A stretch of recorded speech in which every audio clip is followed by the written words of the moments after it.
Un tremblement incontrôlable agitait les mains de Nicolas Dubois tandis qu'il fixait la scène devant lui.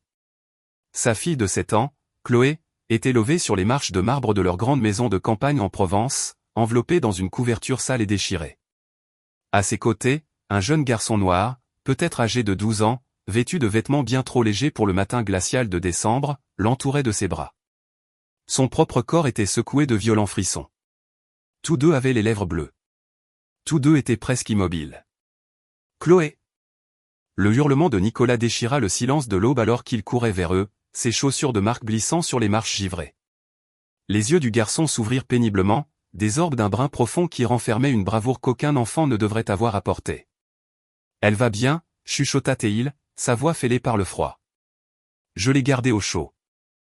Elle est en sécurité. » Nicolas s'effondra à genoux, saisissant sa fille dans ses bras. Elle était glacée, mais elle respirait. Elle était vivante.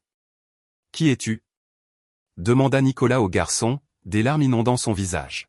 « Depuis combien de temps êtes-vous là » Toute la nuit, dit simplement le garçon avant que ses yeux ne se retournent et qu'il ne perde connaissance. Imaginer trouver son enfant dans cet état est un cauchemar. Découvrir qu'un parfait inconnu, un enfant sans abri, lui a sauvé la vie pendant votre absence est impensable. Mais pour saisir comment nous en sommes arrivés là, il faut revenir en arrière.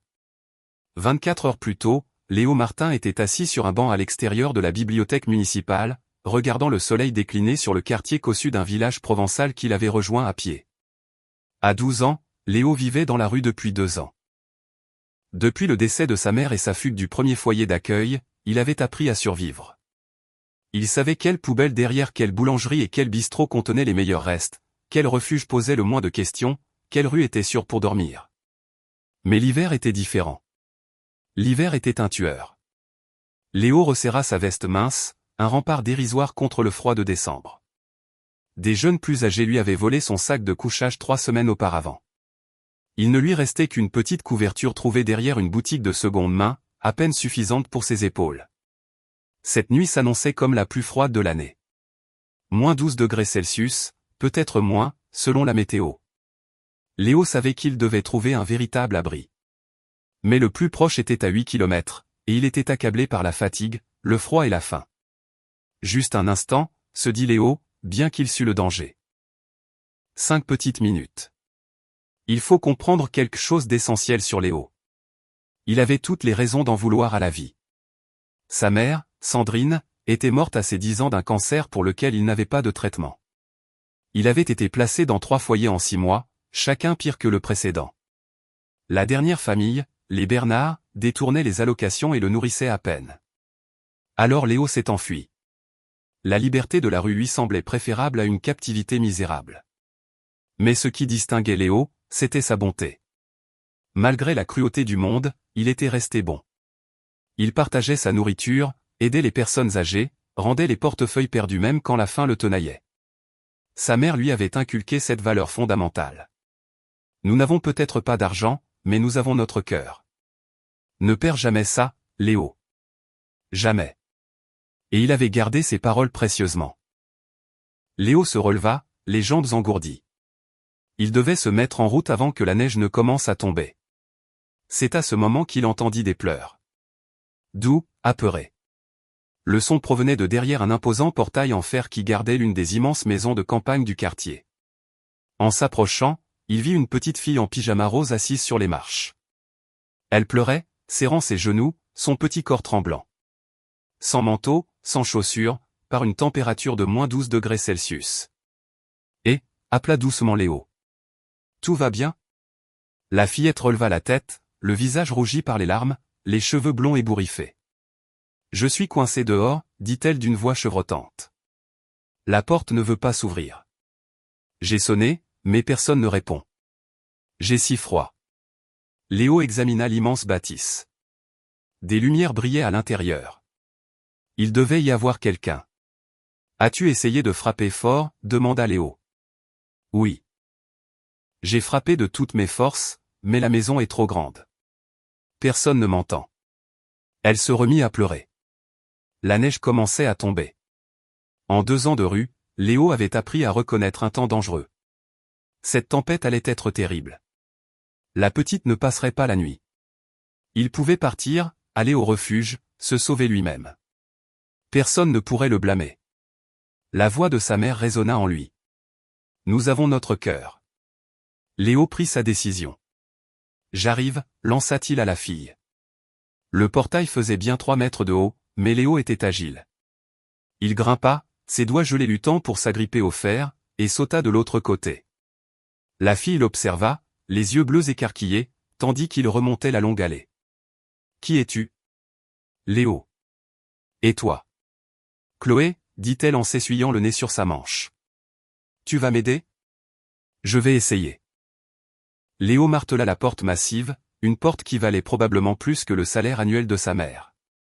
Rien. Il maintint la sonnette enfoncée. Toujours rien. Je te l'ai dit, murmura Chloé. Personne n'entend. Les employés logent à l'arrière. Mon père est en déplacement dans le sud de la France. Le nouveau veilleur de nuit ne commence que demain. L'angoisse étreignit Léo. La température baissait de minute en minute. La neige s'intensifiait. Tu as un téléphone? Chloé secoua la tête. Il est dedans. Je suis sorti une seconde regarder les étoiles, et la porte s'est refermée. C'est une serrure automatique, et je ne connais pas le code. Le père de Chloé rentrerait dans 8 heures. Mais il n'avait pas 8 heures. À cette température, Chloé ne tiendrait pas 3 heures. Léo regarda Chloé, qui grelottait, puis sa propre veste fine et sa maigre couverture. Un choix s'imposait. Franchir à nouveau le portail et se sauver, ou rester. D'accord, dit Léo, s'asseyant à côté d'elle sur la marche glaciale. On va s'en sortir ensemble. Mais tu ne me connais même pas, s'étonna Chloé. Peu importe. Tu as besoin d'aide. Je suis là. On va s'entraider. C'est alors que Léo fit l'impensable. Il ôta sa veste, sa seule et unique veste, et en couvrit les épaules de Chloé. Puis il les enveloppa tous les deux de sa petite couverture, la serrant contre lui pour partager leur chaleur. Mais tu vas avoir encore plus froid maintenant, dit-elle d'une petite voix. Ça va aller, mentit Léo, les dents déjà claquant. Je suis habitué au froid. Mais toi, tu n'as jamais eu aussi froid, je parie? Chloé fit non de la tête. Alors, la priorité, c'est de te réchauffer. C'est la règle. Il faut insister sur ce point. Léo savait qu'il prenait un risque mortel. À 12 ans, il était conscient que renoncer à sa seule protection par un tel froid pouvait le tuer. Mais il le fit. C'était sa nature. C'était l'éducation de sa mère. Parle-moi de ta mère, dit Chloé après un moment, ses tremblements se calmant un peu. Comment tu savais que je pensais à elle, demanda Léo, surpris. Ton visage a cette expression.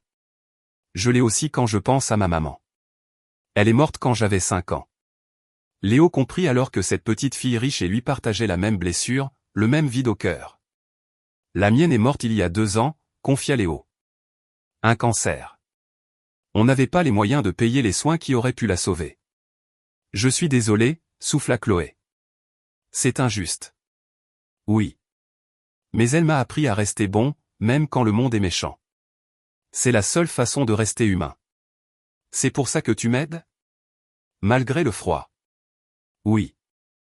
Ils restèrent blottis l'un contre l'autre sous la neige tourbillonnante. Léo sentait le froid envahir son corps. Ses doigts et ses orteils étaient insensibles. Ses pensées s'embrouillaient. Mais il continua de parler à Chloé, pour la garder éveillée, pour lui donner de l'espoir. Son corps commençait à souffrir d'hypothermie. Léo, dit Chloé, effrayée. Tu trembles terriblement. Ça va, articula-t-il avec peine. Non, ça ne va pas. C'est ma faute. Sans moi, tu serais au chaud quelque part. Et ce n'est pas ta faute. On fait tous des erreurs. On va s'en sortir. Ton père va arriver. Quand revient-il? Demanda Léo, luttant contre la torpeur. Vers 6 heures du matin. Il est dans le sud de la France pour le travail. Léo estima qu'il devait être environ 23 heures. 7 longues heures à tenir. D'accord, dit Léo, la voix de plus en plus faible. On va jouer à un jeu pour rester éveillé. Le sommeil, c'est le danger. Raconte-moi ta plus belle journée. Chloé lui parla du parc Astérix, de la barbe à papa et des feux d'artifice avec son père, avant que sa mère ne soit malade. À son tour, Léo lui raconta sa seule et unique journée à la plage avec sa mère, les châteaux de sable, les coquillages et le rire. Ils partagèrent histoires, souvenirs et rêves pour lutter contre le froid et le sommeil qui les guettait. À 2 heures du matin, Léo déclinait rapidement. Les frissons avaient cessé, un signe alarmant qu'il connaissait bien. Chloé, mieux protégée, allait mieux. Mais Léo se mourait. Léo? Chloé le secoua. Ses yeux étaient clos. Léo, réveille-toi. Il le faut. Fatigué, bredouilla-t-il. Trop fatigué. Non, tu as dit qu'il ne fallait pas dormir. S'il te plaît, Léo. Ne m'abandonne pas. S'il te plaît. La terreur dans sa voix traversa le brouillard de son esprit. Il rouvrit les yeux. D'accord, chuchota-t-il. Je suis là. Continue de me raconter des histoires, le supplia-t-elle. Léo lui parla de sa mère, de leur vie d'avant, de leur appartement modeste, de l'épicerie du coin. Il lui confia son rêve de devenir instituteur pour aider les enfants dans le besoin. Chloé, à son tour, lui parla de son rêve de devenir vétérinaire, de son chat, du manque de sa mère. Ils parlèrent encore et encore, tandis que l'aube approchait et que Léo tenait bon. Son corps voulait abandonner, le froid voulait le prendre, mais il tenait bon, pour cette petite fille à qui il avait fait une promesse. À 5h47, une Citroën 2CV noire s'approcha du portail. Nicolas Dubois était de retour, impatient de retrouver sa fille. Mais quand les phares éclairèrent le perron, son cœur s'arrêta. Sa fille, emmitouflée dans une couverture sale, dans les bras d'un garçon noir qui semblait sans vie. Nicolas sortit de la voiture en hurlant le nom de Chloé. Léo ouvrit les yeux une dernière fois et murmura « Elle va bien. Je l'ai gardée au chaud. Je l'ai protégée. » Puis, le noir total. Léo se réveilla à l'hôpital, le corps endolori, sous des couvertures chaudes, une perfusion au bras. « Vous revoilà parmi nous », lui dit une infirmière avec un sourire bienveillant. Chloé, réussit-il à articuler. Elle va bien? La petite fille est saine et sauve. Une légère hypothermie, mais elle s'en remettra complètement, grâce à vous. Vous lui avez sauvé la vie, jeune homme, en risquant la vôtre. La porte s'ouvrit avec fracas. Nicolas Dubois était là, accompagné de 2 policiers. Son visage exprimait un mélange de gratitude, de méfiance et de confusion. « Il faut qu'on parle », dit Nicolas, la voix sèche. « De ce que vous faisiez avec ma fille. » La peur saisit Léo. Il connaissait ce regard suspicieux. « Je n'ai rien fait de mal », dit-il d'une voix faible mais ferme. « J'ai seulement voulu l'aider. » Une femme policier, la détective Valérie Roussel, s'avança. « Personne ne t'accuse de quoi que ce soit, fils. On veut juste comprendre ce qui s'est passé. » Ce qui s'est passé, intervint Nicolas, la voix brisée par l'émotion. Ma fille est restée coincée dehors par -12 degrés Celsius toute la nuit sans que personne ne s'en rende compte. Et ce garçon. Il marqua une pause. Ce garçon lui a sauvé la vie. Léo n'en revenait pas, Monsieur Dubois a visionné les enregistrements de la vidéosurveillance, expliqua doucement la détective Roussel. Nous les avons tous vus. Et ce que tu as fait, fils, est tout simplement héroïque. Les caméras avaient tout filmé. La sortie de Chloé à 22h47, la porte se refermant, ses pleurs. L'arrivée de Léo à 23h23, son escalade du portail, ses tentatives pour entrer. Puis, l'acte qui avait ému aux larmes tous ceux qui l'avaient vu, Léo retirant sa propre veste pour en couvrir Chloé, les enveloppant tous deux de sa petite couverture, la réconfortant pendant des heures, lui parlant, chantant, se sacrifiant pour la sauver. Nicolas s'approcha du lit de Léo, les yeux rougis. « Je vous dois des excuses, dit-il, la voix étranglée par les sanglots. En vous voyant avec ma fille, j'ai imaginé le pire. J'ai honte. J'ai vu un jeune garçon noir sans abri et j'ai... Vous avez cru que je lui voulais du mal, compléta Léo calmement. C'est ce que les gens pensent toujours. Je me suis trompé. Terriblement trompé. Les images montrent un jeune homme doté d'un courage et d'une bonté rares. Vous avez tout risqué pour sauver ma fille. Chloé va vraiment bien, demanda Léo. C'était sa seule préoccupation. Elle est dans la chambre voisine. Elle sortira cet après-midi. Elle ne cesse de parler de vous. Elle dit que vous êtes son ange gardien. Cependant, un problème subsistait. La détective Roussel prit la parole. Léo, tu es un mineur en situation de rue. Nous devons éclaircir ta situation. L'angoisse revint. Services sociaux, foyer, le cycle infernal. Je peux me débrouiller seul, s'empressa-t-il de dire. Tu as failli mourir cette nuit, rappela doucement Nicolas. Il a un foyer, déclara soudain Nicolas. S'il en veut un. Tous les regards se tournèrent vers lui. Léo a sauvé ma fille. Il a tout donné pour elle. Il a 12 ans et vit dans la rue depuis 2 ans. C'en est fini. Je veux que tu viennes vivre chez nous, avec Chloé et moi. Je veux t'offrir un foyer, une famille. Je veux t'adopter, si tu l'acceptes. Léo était stupéfait. Je ne comprends pas. Vous ne me connaissez pas, j'en sais bien assez, affirma Nicolas. Je sais que tu es courageux, que tu es bon. Je sais que ma fille est en vie grâce à toi, et même si je ne pourrai jamais te rembourser, je veux essayer. Nicolas avait bâti son empire de ses propres mains, après une enfance modeste. Mais il s'était perdu en chemin. La vue de Léo avait ravivé une flamme en lui.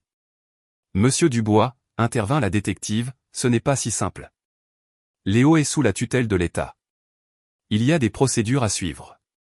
Je m'en chargerai, assura Nicolas. J'ai d'excellents avocats. Il y a un autre problème, ajouta la détective. Ta dernière famille d'accueil, les Bernard, a signalé ta fugue. Ils te recherchent.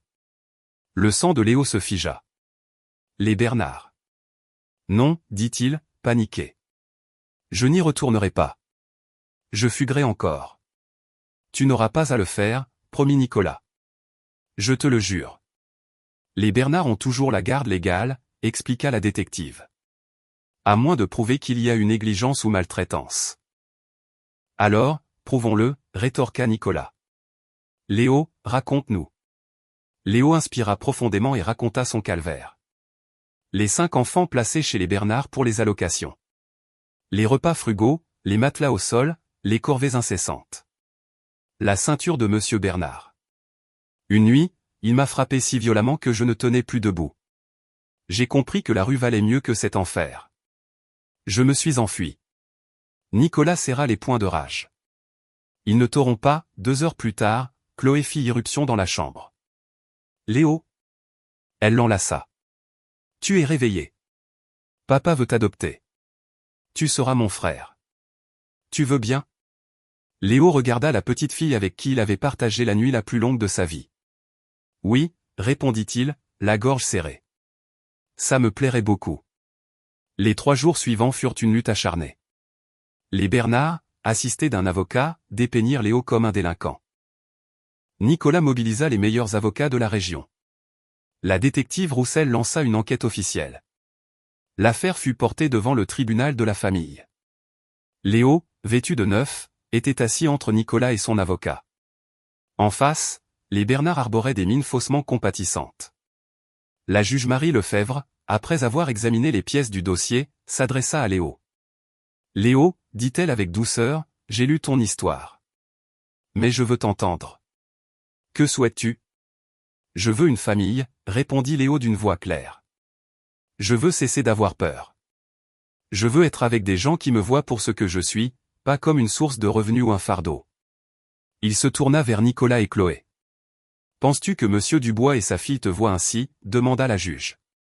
Oui, madame. Car lorsque je n'avais rien, Chloé a eu besoin de moi. Elle a vu quelqu'un de bienveillant. Et Monsieur Dubois a su voir au-delà des apparences. Il a vu qui j'étais réellement. Et les Bernard? Non, madame. Jamais. La juge rendit son verdict. Au vu des preuves de négligence et des témoignages, je retire immédiatement la garde de Léo Martin aux Bernard. J'accorde la garde temporaire à Monsieur Nicolas Dubois en attendant la finalisation de la procédure d'adoption. Léo sentit ses jambes se dérober. Nicolas le soutint. Tu rentres à la maison, lui souffla-t-il. Et Léo, qui n'avait pas pleuré depuis 2 ans, laissa libre cours à ses larmes. 6 mois plus tard, par un bel après-midi de juin, Léo et Chloé construisaient une cabane dans le jardin. Nicolas les rejoignit avec une carafe de citronnade. Une petite place pour moi. Toujours, s'exclamèrent-ils en riant. Ils s'installèrent ensemble, cette famille si singulière. Tu te souviens de cette nuit-là, demanda Chloé. De chaque instant, répondit Léo. Je le referai sans hésiter, ajouta-t-il. 1000 fois s'il le fallait.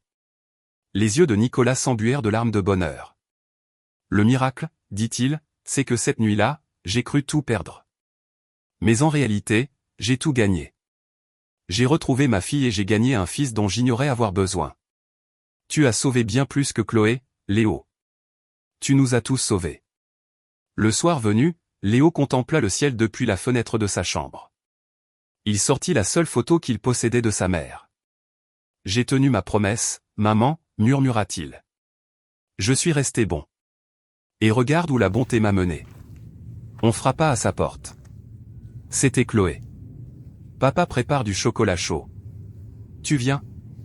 Oui, dit Léo, posant la photo de sa mère à côté d'une nouvelle, celle de son adoption officielle avec Chloé et Nicolas. J'arrive. En descendant les escaliers, il réalisa qu'après 2 ans d'invisibilité, il avait toujours été quelqu'un. Il avait toujours compté. Il avait juste fallu une nuit glaciale pour qu'il s'en rende compte. Des années plus tard, Léo est dans sa salle de classe. Il est devenu l'enseignant qu'il rêvait d'être. On me demande souvent, dit-il à ses élèves, pourquoi j'ai tout risqué pour une inconnue. La réponse est simple, c'est notre devoir en tant qu'être humain. Ce qui nous définit, c'est notre choix dans les moments cruciaux, rester ou partir. Il sourit. Chloé est devenue ma sœur. Nicolas, mon père. Cette maison, mon foyer. Rien de tout cela ne serait arrivé si j'étais parti. Quand votre tour viendra, demandez-vous qui vous voulez être. La sonnerie retentit. Un jeune garçon, Lucas, s'attarde. Monsieur Martin, dit-il timidement. Je suis en famille d'accueil. Ils ne sont pas gentils. Je ne sais pas quoi faire. Léo s'accroupit à sa hauteur. Viens me voir demain après les cours. On trouvera une solution ensemble. Personne ne doit être seul. Plus jamais. Les yeux du garçon s'illuminèrent d'espoir. Léo repensa à cette nuit de décembre, 16 ans plus tôt. Au choix qu'il avait fait. À la famille qu'il avait trouvée. Et au fait que, parfois, en sauvant les autres, on se sauve soi-même.